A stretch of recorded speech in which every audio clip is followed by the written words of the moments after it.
99 to find the one every time. Buenas tardes, hermanos. ¿Hay alegría en tu corazón?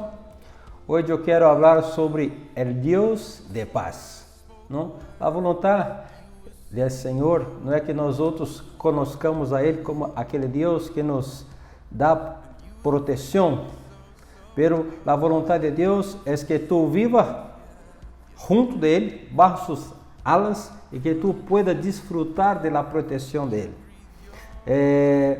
Cuando yo era niño, me encantaba ir a la iglesia, porque tenía una maestra, una misionera americana, que siempre nos contaba una historia de una finca, donde el dueño de la finca tenía gallinas, tal, y un día esta finca se incendió, y tenía ahí gallinas, y una gallina tenía sus politos.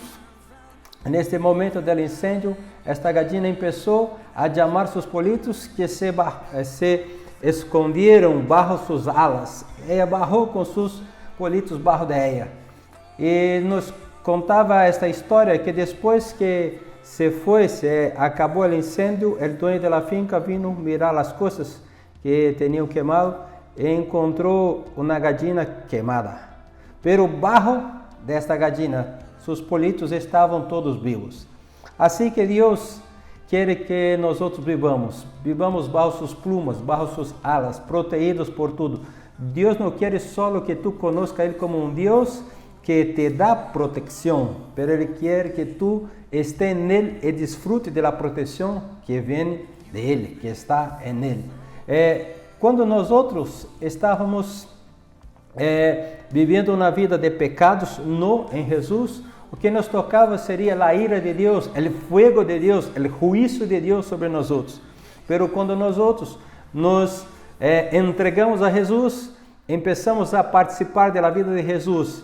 Jesus sofreu toda a condenação, toda a ira de Deus, o fogo de Deus, o juízo de Deus caiu sobre Jesus para que nós outros hoje pudiéramos desfrutar de proteção, de vida. Amém? Aqui em Hebreus capítulo 2, versículo 14 e 15, habla assim: assim que, porquanto os hijos participaram de carne e sangue, ele também participou de lo mismo, para destruir por meio de la muerte al que tenía el imperio de la muerte. Vamos entender. Assim que, porquanto os hijos participaram de carne e sangue, ou seja, os homens, ele também participou de lo mesmo. Jesus também se hizo carne e sangue para destruir por meio de la muerte, ou seja, Jesus através de sua muerte destruiu al que tinha o império de la muerte, destruiu a Satanás, isto é, al diabo. Então, o diabo, que é Satanás, foi destruído, seu poder que tinha o império de la muerte, ele tinha este império de la muerte. Agora Jesus tomou as chaves, Jesus tirou de ele este poder, através da morte de Jesus, e livrar a todos os que por el temor de la muerte estavam durante toda a vida sujeitos à servidumbre, ou seja, porque teníamos temor a la muerte, estávamos bajo a servidumbre del diabo, pero agora o diabo já não tem mais como manter-nos presos a ele, porque não temos que viver uma vida bajo o temor de la muerte, porque estamos em Jesus. Amém? O diabo tinha, então, as pessoas atemorizadas por la muerte, pero Jesus venceu o diabo através de sua própria muerte. Hoje não mais temos que temer a muerte, pero viver uma vida llena de paz. Pablo habla de isso, porque para mim el vivir é Cristo e el morir é ganancia. Uau! Pablo não tinha medo de la muerte. Nós outros temos que viver uma vida com uma expectativa correta, que lo mejor está por delante em Jesus. Amém? Pero se aqui vivamos para falar e dar testemunho de Jesus. Em Romanos capítulo 16, versículo 20, habla assim: E el Dios de paz aplastará en breve a Satanás bajo vuestros pies. La gracia de nuestro Señor Jesucristo sea con vosotros. Quando nós outros desfrutamos de la paz de Cristo, os medos são echados fora. Temos que entender que a paz não está relacionada a nosso merecimento. Desfrutar de la paz é creer que é um regalo de Deus hacia nosotros, é um favor de Deus. Fíjate en esto que te voy a hablar ahora. La gracia de la sangre de Jesús pagó por mis pecados. La gracia de Dios dispone protección y la fe me permite disfrutar de esa protección. Una vez más, para que tú puedas fijar, la sangre de Jesús pagó por mis pecados. La gracia de Dios dispone protección y la fe me permite disfrutar de esta protección. En todo esto, el diablo no tiene oportunidad de acusar, porque no depende de nada de ti. Tú solo crees, ¿no? Y porque creemos, estamos bajo la protección y podemos vivir una vida en paz. La primera vez que se habla de paz, que Dios se manifiesta como Dios de paz en la Biblia, está en Jueces capítulo 6, que nos cuenta la historia de Gideón. Gideón vivió un tiempo que los madianitas venían y otras tribus venían en tiempo de cosecha y comían todo, llevaban todo. Entonces el ángel de Dios apareció a Gideón un día que estaba ahí y habló con él, le llamó de varón valoroso. Ele falou, como eu posso ser um varão valoroso se sou pequeno e nos tem ocorrido ano tras ano esta situação que estamos nós outros? E começou a falar aí, e depois que Gideão então ofereceu um sacrifício, e quando ele ofereceu um sacrifício, que esse sacrifício foi aceito, o anjo de Deus sumiu delante dele. En este momento ele se llenó de miedo, porque toda la persona que tuviera una oportunidad de hablar con el ángel de Dios, debido al pecado del hombre, esta persona debería morir de golpe, de momento. Pero Dios, Jehová, el ángel habló con él como así. Aquí está en Jueces capítulo 6, versículo 23-24. Pero Jehová le dijo, paz a ti, no tengas temor, no morirás. Y edificó allí Gideón un altar a Jehová, y lo llamó Jehová Salom, el cual permanece hasta hoy en Ofra. Y cuando tenemos a Dios como Dios de paz, podemos estar tranquilos que no moriremos. Aquí en Juan capítulo 14, versículo 27, habla así, la paz os dejo, mi paz os doy.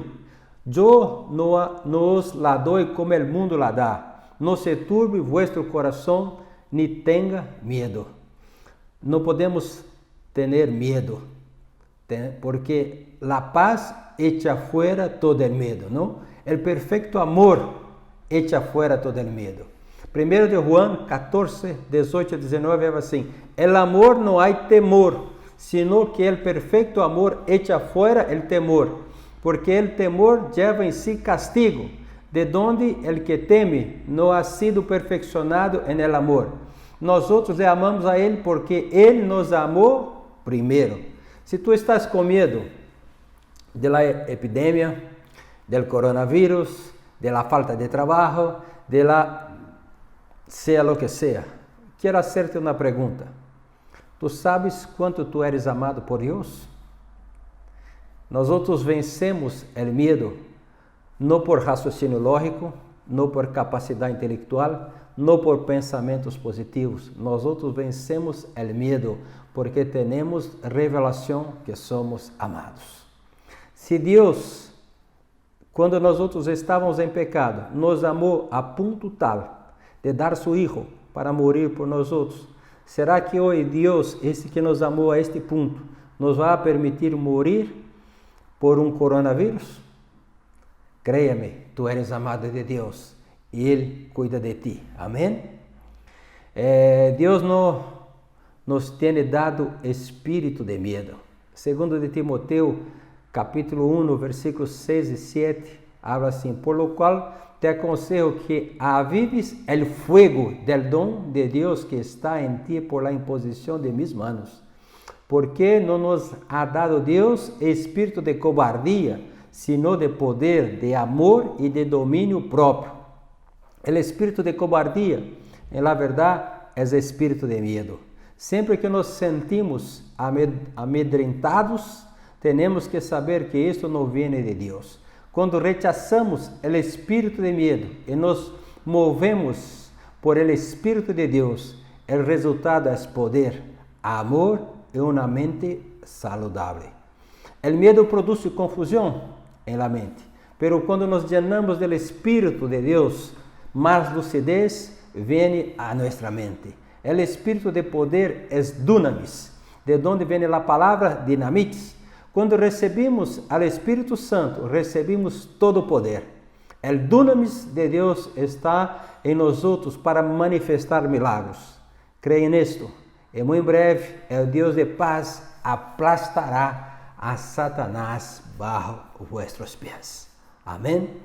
Esté escondido en el Senhor. Eu não sei quanto a ti, mas eu tenho 3 hijos. E é interessante, em dias que meus hijos tinham sonhos, o primeiro que faziam, saliam de sua habitação e iam à minha. E aí estavam junto comigo, dormidos, tranquilos, seja por que motivo seja. Quando estavam em minha cama junto comigo, estavam em paz. Poderiam dormir todo o tempo em paz. Creia-me que tu estás bajo las alas del Onipotente. Desfrute, descanse, desfrute de paz en Él. Amém? Muito breve, Ele aplastará a Satanás bajo nuestros pés. Shalom.